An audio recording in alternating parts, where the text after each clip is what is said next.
sintonia, troca de experiências e um bate-papo descontraído sobre o Espiritismo na sua manhã. Deusa Nogueira explica a mediunidade no nosso dia a dia. Começa agora, na sua Rádio Rio de Janeiro, o programa Conversando sobre Mediunidade. Olá, amigos ouvintes da Rádio Rio de Janeiro, Deusa Nogueira conversando sobre mediunidade. Desculpe, eu estou um pouco virótica, a voz está saindo, como diria minha avó, de cana rachada. Mas, graças a Deus, não é a cabeça e nem o sentimento. Então a gente vai fazendo estudo, continuando com essa obra belíssima no mundo da mediunidade, de Dr. Odilon Fernandes, através do Carlo Bacelli. E hoje estamos no 13º programa, estudando o capítulo 12, Negando a Fé. E Dr. Odilon vai comentar uma carta de Paulo a Timóteo, a primeira epístola de Paulo a Timóteo, capítulo 5, versículo 8, em que ele fala assim: Ora, se alguém não tem cuidado dos seus, especialmente dos de sua própria casa, tem negado a fé e é pior que o descrente. É muito boa, né? Esse dito bíblico já leva a gente a pensar, porque assim, a gente tem o grupo familiar, equipe familiar, mas temos também, poderíamos colocar, os domésticos da fé, que são aquelas pessoas que fazem parte da nossa vivência, da nossa casa espírita, do movimento espírita, e a gente às vezes não pensa em oferecer um carinho, não é? Fulano divulga, a gente fantasia que porque a pessoa está na divulgação, está no trabalho, ela não tem problema algum. E quantas vezes uma palavrinha de carinho, um mimo de afeto, né? A nossa prece, a nossa presença hoje, através dos meios virtuais, é até fácil a gente mandar uma mensagem de voz, né? É uma mensagem de vídeo, para essa pessoa ser algo importante, personalizado. Não é aquela mensagem que eu mando automático, não. Porque todos nós necessitamos de fortalecimento. Se não é da saúde física, é da saúde emocional, da saúde mental. Então, Paulo fala para Timóteo isso, para que ele tenha atenção, dê cuidado, né? Cuidado com essa família, tanto a família biológica quanto a nossa família espiritual. A gente necessita cuidar. E Odilon Fernandes fala assim para a gente: quantos médiuns, após colimarem os seus objetivos no desenvolvimento mediúnico, não relegam ao esquecimento as tarefas que os projetaram no mundo da mediunidade. Alegando compromissos maiores, não tem mais, aí ele abre aspas, cuidado dos seus, fecha aspas, daqueles amigos e companheiros da primeira hora que os incentivaram no começo. Meus amigos, é tão importante isso, porque às vezes, pela própria condição da mediunidade, pela própria questão de trabalho, a gente acaba mudando de grupos. E aí a gente esquece aquele grupo inicial, seja o grupo de estudo, seja o grupo do trabalho voluntário, a gente vai deixando para lá. E aí ele coloca, eu tenho compromisso e agora não tenho mais tempo. E Dr. Odilon vai trazendo, né, assim, a dificuldade, mas na verdade é algo que pode acontecer na administração do nosso tempo, tanto o tempo cronológico quanto o tempo afetivo, e a gente acaba esquecendo. Continua Odilon Fernandes falando: pelo desabrochar de suas faculdades medianímicas, julga-se dispensado de ouvir os conselhos dos homens, confiando-se tão somente às orientações dos desencarnados que, não raro, se mostram tão necessitados de luz quanto eles mesmos. E aí a gente vai observando a escala espírita, vai observando a condição que é trazida. Gente, os desencarnados são trabalhadores. que estão buscando a luz, que estão buscando o equilíbrio, que estão buscando a fidelidade ao bem, que estão trabalhando, né, para esses servos fiéis, tanto quanto nós. Só que eles têm uma experiência maior. Além de estarem desencarnados, se ocupam em servir, em trabalhar o amor, em deixar certas mazelas de lado.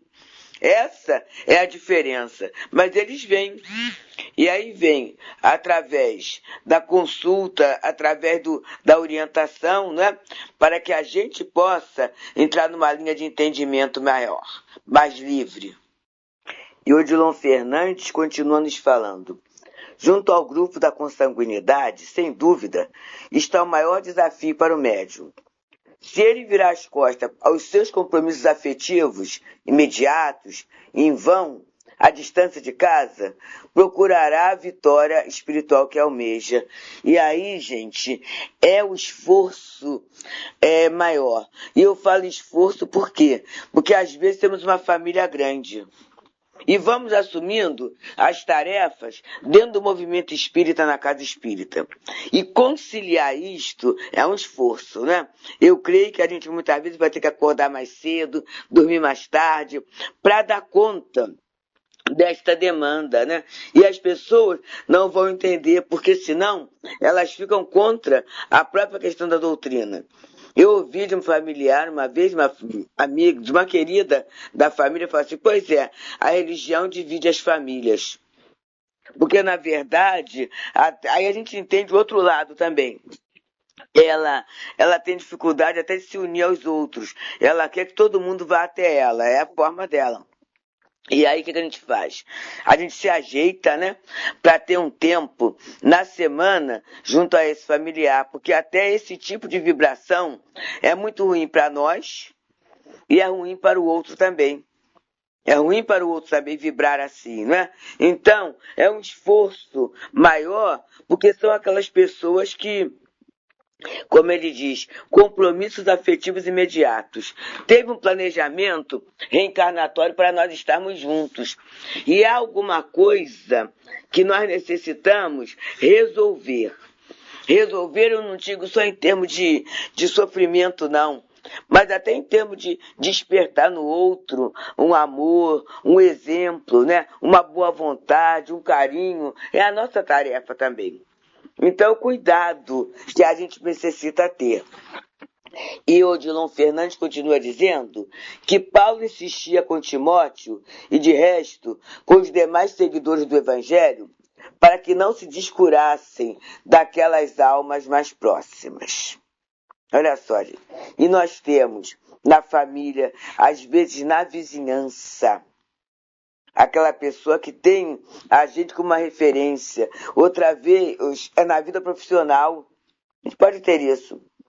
Então, essa questão da família é extensa, né? Muitas vezes, aquele amigo de vida profissional é aquele irmãozinho que se apoia na gente. A gente vai trabalhar junto, não é por acaso. E muitas vezes estamos na vida profissional muito mais tempo do que com a própria família consanguínea. Então existem laços, questões, orientações, trocas que podem ser feitas para essa vitória espiritual que nós almejamos. Que Jesus falou? Aquele que quisesse me seguir, negue a si mesmo, pega a sua cruz e siga-me. E muitas vezes a cruz, como sinônimo de compromisso, né? Como sinônimo de renovação, como sinônimo de caminhar para frente, de dar o passo seguinte, está nesses compromissos afetivos imediatos. Continua Odilon Fernandes. É evidente que muitos, na atual conjuntura evolutiva em que se encontram, não se mostram dispostos à conversão da fé ou à plena aceitação da verdade. Todavia, que isto não nos sirva de pretexto para ignorá-los no carinho que nos merece. Olha só. E aí a pessoa não quer saber de espiritismo, não quer saber de hábitos nobres. Quantas vezes, meus amigos, temos no ciclo familiar o alcoolismo, a maledicência, certos hábitos que a gente já está fugindo deles, né? Mas a criatura não está querendo mudar. Ela não está querendo mudar isso. Mas ela ainda tem fome, tem sede do nosso afeto, da nossa estada junto. E com toda certeza, nenhum bem se perderá. A gente estuda na obra Belíssimo Céu e Inferno, a gente vê ali, nenhuma prece ficará perdida. Nenhuma prece. Então, a gente não pode servir de pretexto. Mas eu não quero estar com aquela parente, com aquele amigo, porque afinal de contas ele tem maus hábitos, né? Não, eu não sou obrigada a adotar o mau hábito dele. Eu não sou obrigada a compartilhar daquele hábito estranho. Eu não sou obrigada a isso. Mas o que eu puder fazer em termos da minha prece, em termos da minha presença, do meu agrado, do meu carinho, isso aí é compromisso afetivo imediato. Adorei essa frase do Odilon Fernandes. Compromisso afetivo imediato. E aí ele continua dizendo: o espírita não é diferente de ninguém. Aliás, comumente, nos indagamos quanto à natureza da força que motiva a vida e ao trabalho os que prosseguem à margem do conhecimento espírita. Não raro, fazendo mais e melhor que os próprios adeptos da terceira revelação. E é isso, né? A gente olha a nossa volta, meu Deus do céu. Exemplo de dedicação, de trabalho, de ética, de respeito, que eles falam assim, meu Deus, não é espírita, é de outro credo e às vezes não tem nem religião nenhuma. Mas você observa a vida nobre, não é? A vida dentro do padrão da lei de Deus. A gente observa isso no nosso dia a dia. É tão fácil? Não é tão fácil. Mas nós sabemos que existe. Isso tudo é para a gente se colocar no próprio lugar, né? No lugar de quem está lutando, que está aprendendo, que está caminhando. Não somos melhores que ninguém. A gente está na trilha evolutiva. Para a gente não pensar muitas vezes que por termos um padrão de entendimento, de estudo, isso nos tornará superior. Não é isso não. Não é isso não. Ou que por sermos médios, somos superiores. Eu lembro daquela fala que está lá em Seara dos Médios, que foi um livro que nós estudamos. Não é a mediunidade que te distingue, é aquilo que fazes dela. Então, a nossa distinção vem do que estivermos fazendo da própria mediunidade. Não é o título de cristão que nos faz melhores, né, do que alguém. É o que a gente está fazendo do cristianismo na nossa vida, no nosso dia a dia. Né? Não é o título de espíritas também. É o que a gente faz disso. É o aproveitamento para estarmos melhores. E ele coloca nessa lição belíssima, gente. O livro é No Mundo da Mediunidade, do espírito Odilon Fernandes, através do querido médium Carlo Bacelli, na lição 12, Negando a Fé, em que ele comenta um trecho da primeira carta, um versículo da primeira carta de Paulo a Timóteo, no capítulo 5, versículo 8. Ora, se alguém não tem cuidado dos seus, especialmente dos de sua própria casa, tem negado a fé, e é pior do que o descrente. E continua então Odilon Fernandes falando. Sim, quantos não possuem a motivação da doutrina e, no entanto, satisfazendo-se com o pábulo espiritual diminuto que o Senhor lhes destinou, vivem com a dignidade que muitos médios não adotam.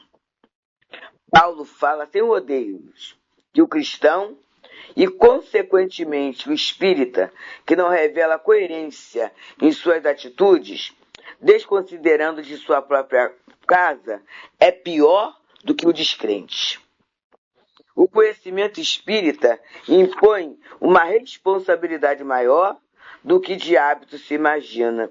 Eu gosto muito da expressão de Emmanuel, do livro Palavra de Vida Eterna, em que ele diz: o nome de Jesus está empenhado em nossas mãos. Porque a doutrina espírita é uma doutrina cristã. Se essa doutrina não estiver servindo, né, para a gente se ver de uma forma mais realista. Agradecer a Deus pela oportunidade da existência, da reencarnação.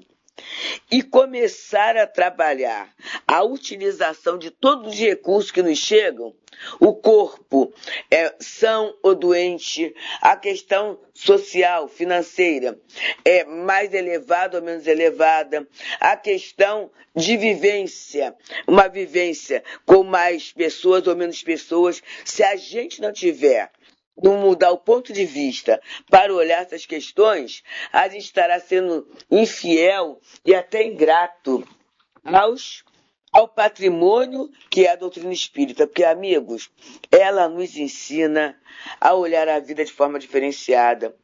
Ela nos ensina a olhar o outro de uma forma mais lúcida. Mais lúcida. A gente já começa a mudar até aquele conceito de vítima e de algoz. A gente vai mudando. Que a doutrina nos ensina isso. E a abençoada mediunidade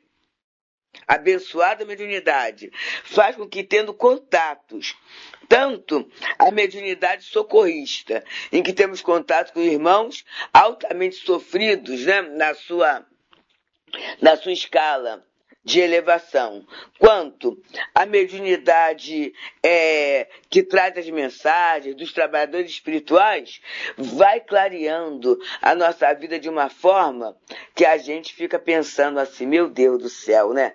Eu tenho que aproveitar o meu tempo. Eu tenho que trabalhar minha fraternidade. Eu tenho que calar um pouquinho a minha língua, a minha boca, a minha mente, o meu coração. Eu posso me ocupar mais em atividades que levem à espiritualização minha pelo sentimento, mesmo que essa atividade seja uma questão material, de fazer algo para alguém, uma prestação de um serviço para alguém, mas esse sentimento de unção, esse sentimento de respeito, ele vai chegando para a gente. E Odilon Fernandes continua nos falando. O Espiritismo nos ensina a cuidar de nós mesmos, em todos os setores de nossa vida, de modo a que nos sintamos sempre mais livres na intimidade de nós mesmos, pelo exato cumprimento do dever. Olha, gente, isso é muito interessante. Exato cumprimento do dever. E aí a gente tem aquelas tarefas mínimas, né? Que, na verdade, muitas vezes a gente quer até fugir delas, que são os compromissos familiares, são os compromissos fraternos junto aos companheiros da casa, e quase sempre os compromissos são ligados a você dar de si, a te desgastar um pouco, a sair do seu foco, a deixar de fazer aquilo que você gostaria tanto de fazer para fazer aquilo que você deveria fazer. É esse exato cumprimento do dever que nos chama. E Odilon Fernandes continua. O bom espírita é, pois, e sobretudo, o bom cidadão, o bom chefe de família e o bom profissional. Olha só. E aí ele tem um ponto aqui, não é parágrafo, mas é interessante. Ó. Bom cidadão. Então tem a cidadania. Estamos aí, nessa semana nossa, em que temos a questão da eleição. E a gente já sabe, né? Eu já estou com 71, a partir de 70, você não é mais obrigado a votar, né? Mas observa só. Mas e o meu papel dentro da sociedade que eu vivo de escolher? Ah, mas aí é tudo muito difícil. Eu posso até não escolher o melhor, mas pelo menos eu estou lutando para que haja uma melhoria. Percebemos, meus amigos?